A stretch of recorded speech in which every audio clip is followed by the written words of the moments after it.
Sabalski, Mudrick, Sports Center, Calgary, 2010 men's hockey orientation camp wrapping up. Red versus white, 5-on-5 for the first period, less than a minute in. Brendan Morrow finds Mike Richards, but Roberto Luongo makes the stop. Sidney Crosby centering a line with Jerome McGinley and Rick Nash.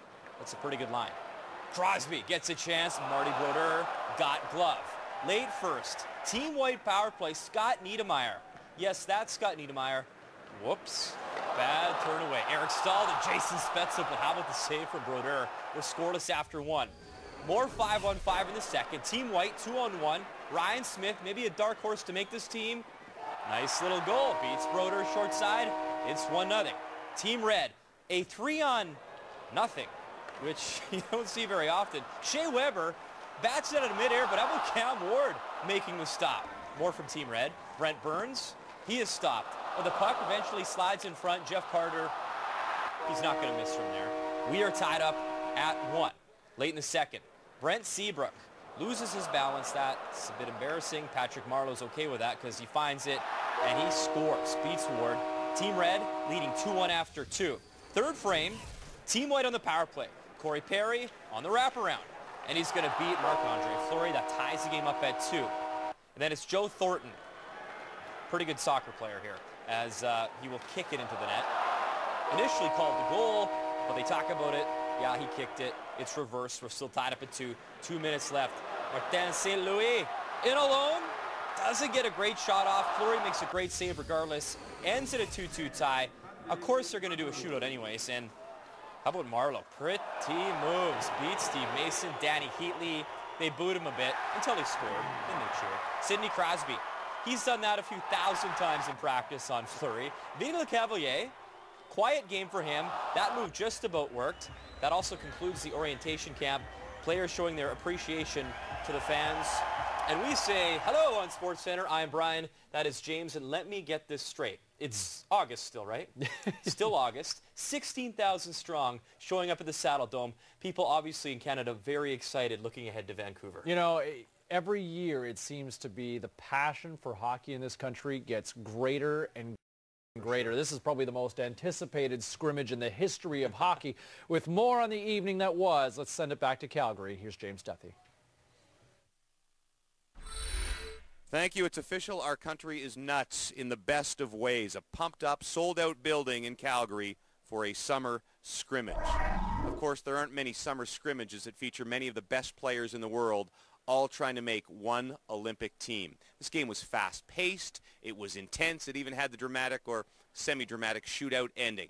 But did it get us any closer to picking Team Canada? Here's Jermaine Franklin with more. A sold-out Saddle Dome arrived expecting an easy red and white scrimmage, and a hockey game broke out. This was no time to relax. The pace was high, skills were on full display, and there was just enough physicality to give the competition authenticity. You never want to lose, even in things like this. It's ever since you're a kid, you never want to lose. But it's we got through the game, and it ended up in a tie, low-scoring game. I came here very businesslike. Steve talked to him at the start, and we didn't want anybody running anybody, but we wanted people to compete and show what they had. And I mean, how many opportunities you get in your lifetime to play at home in the Olympics? I think it's well worth competing for. At the end of the day, it's up to all the guys to really bring their best and bring that pace to any camp and to the game. And I thought it was pretty healthy. Roberto Luongo and Marty Brodeur set the tone in the first period. Luongo was the busier goaltender. However, in the quality of save department, it was a draw. Judging from their performances, some could be fooled into believing the starting job was up for grabs that night. I've always said get a few shots early, make a couple saves, and all of a sudden I get in a rhythm. So I was fortunate to make a few saves, and then I felt pretty good the rest of the way. He made some unbelievable saves, and any other goalie in there could have been 2-3, 4-0, and Marty made a couple big saves on the other side. So good performance by all goalies. It's been 4 months. I haven't played a game, so kind of a little nervous, but it worked out well. Made a couple good saves. He baited me pretty good there. He showed me all glove, and he knew it was going there, so he made a good save. But that's why he's as good as he is. So impressed with the first period of play, the fans gave both teams a standing ovation. However, the reception was not the same for hometown Danny Heatley, who was booed each time he touched the puck. Heatley said it was somewhat expected, but he still believes he's been given a bit of a rough ride. Some of you guys have been pretty tough, and some of the people have been tough this summer, but that's what's going to happen, and that's what I got to deal with. They're hockey fans. They have opinions on things, and I think I got a few cheers at the end, so it's fine. Jermaine Franklin, TSN. All right, with Bob McKenzie and Pierre Maguire on what was a very, very entertaining night in Calgary. A major qualifier. Take what you're about to hear with several grains of salt, because this was a scrimmage and there wasn't any real hitting. It wasn't exactly a real hockey game, but it is your job to tell us who really impressed you and who didn't. So let's start with the impressive, and the two guys who are battling it out for the #1 goaltending position have to top the list. Hey, there may not have been a lot of hitting, but there were a lot of chances against it. Marty Brodeur and Roberto Luongo were spectacular. That being said, all 5 goaltenders were spectacular. Marc-Andre Fleury, Steve Mason, Cam Ward. But to me, Roberto Luongo and Marty Brodeur were the 2 best, especially in the last second of the first period. Marty Brodeur, just spectacular, unbelievable stuff. I thought the 2 best skaters on the ice were the Philadelphia Flyer tandem of Jeff Carter on the wing and Mike Richards at center. I thought Mike Richards played a hard game, strong on face-offs, got his nose stuck in there, and really competed and battled hard like it was a real hockey game. And Jeff Carter, I thought he was dominant. He had all sorts of shots. They didn't keep specific shot totals like they do in the National Hockey League stats.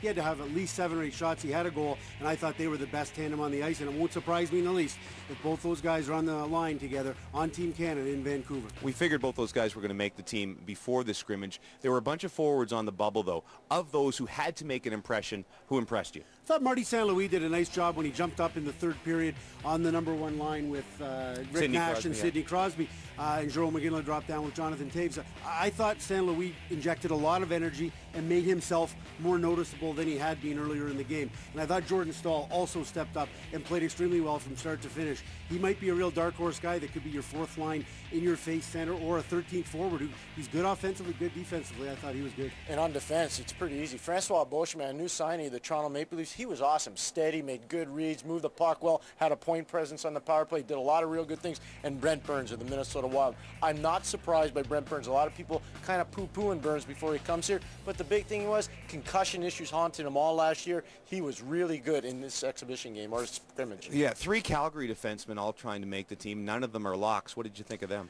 I liked what you said off the top, James. One of the reasons why you saw Jay Bowmister, Dion Phaneuf, and Robin Regeer struggle, there was no hitting. So let's use that as a qualifier for those defense, because I think when it becomes a rough and tumble game, they will get better. Bowmister had to generate more offense. He didn't do it. Dion Phaneuf had to make better reads in the neutral zone. He didn't do that. He was too cute with the puck. And then the biggest thing, I think, with Robin Regeer, he didn't have a chance to establish himself physically. It makes it a tough game for those guys. In all these games leading up to the Olympics, all eyes are going to be on some big centers, Joe Thornton and Vincent Lecavalier. I thought they were okay. Okay is not good enough. Yeah. Everybody keeps waiting for them to jump up and be noticeable and be the dominant force that they know they can be because of the size and the strength and the skill. I thought they were just okay, and just okay probably isn't going to cut it if they don't elevate. Yeah, you talked about Jordan Staal. What about Eric up front? Eric Staal, I thought at times he struggled. I thought Jordan Staal was the better of the 2 Staal brothers, or 3, and if you count Mark Staal in that equation. Although Eric Staal did have the nice steal on Niedermeyer and setting up a beautiful chance by Spezza.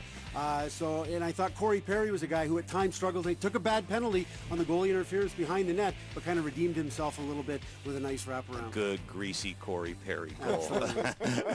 All right, well, again, that's an evaluation. The Team Canada officials said this was not an evaluation game, so it's the next few months that will really matter most.